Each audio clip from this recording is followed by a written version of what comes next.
भोपाल से बड़ी खबर, पीएफआई पर एनआईए का बड़ा एक्शन और पूर्व सीएम दिग्विजय सिंह का बयान पीएफआई पर हो रही कार्रवाई को लेकर बोला है। उन्होंने कहा है कि 97% केस झूठे पाए गए हैं। पीएफआई पर 97% केस झूठे पाए गए, पूर्व सीएम दिग्विजय सिंह का बयान सामने है। भोपाल से अहम खबर, जहां पीएफआई पर हो रही कार्रवाई को लेकर उन्होंने बयान दिया। तो एनआईए लगातार एक्शन मोड पर है।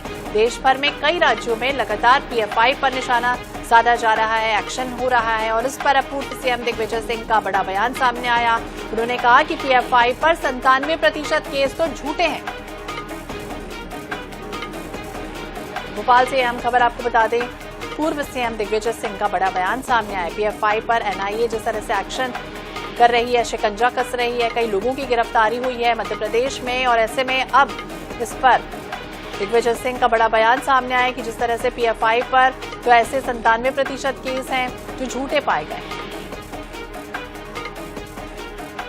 तो आपको भी याद होगा कल जिस तरह से लगातार एनआईए एक्शन मोड में दिख रही थी, सक्रिय थी, कई राज्यों में अलग अलग जगहों पर, मध्य प्रदेश में भी कई ऐसे स्थान चिन्हित किए गए थे जहां पर लगातार पीएफआई पर एक्शन हो रहा था। कई लोगों की गिरफ्तारी हुई थी, दस्तावेज खंगाले जा रहे थे, पूछताछ हो रही थी और अब इस पर पूर्व सीएम दिग्विजय सिंह का बड़ा बयान सामने आया है कि उन्होंने क्या कुछ कहा है, आइए आपको सुनाते हैं।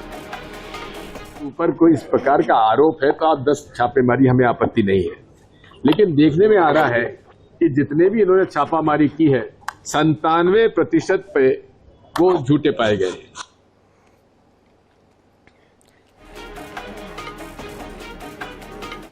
इधर भोपाल से बड़ी खबर, जहां पूर्व मुख्यमंत्री दिग्विजय सिंह के पीएफआई पर दिए गए बयान पर भाजपा ने पलटवार किया है। विधायक रामेश्वर शर्मा का बयान सामने आया। दिग्विजय सिंह ने एमपी को तबाह और बर्बाद कर दिया और अब नया षड्यंत्र देश के अंदर चला रहे हैं। आतंकियों को जी कहकर संबोधित कर चुके हैं।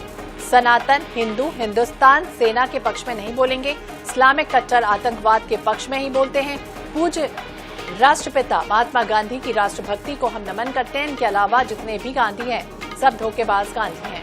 गांधी के नाम पर जो खेल रहे हैं उन्हें देश जानता है। आइए सुनाते हैं क्या कुछ कहा।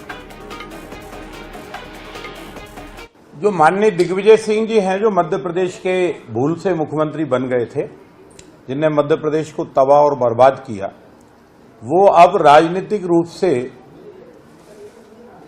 एक नया षड्यंत्र देश के अंदर चला रहे हैं। चाहे पीएफआई हो या हुजूल के लोग हों या दूसरे कोई आतंकवादी संगठन हो, ये वही माननीय दिग्विजय सिंह हैं जो आतंकवादियों को अनेक बार जी कहकर संबोधित कर चुके हैं। इसलिए दिग्विजय सिंह जी से और पूरी कांग्रेस से हमको यही उम्मीद है, क्योंकि ये सनातन के पक्ष में नहीं बोलेगी कांग्रेस,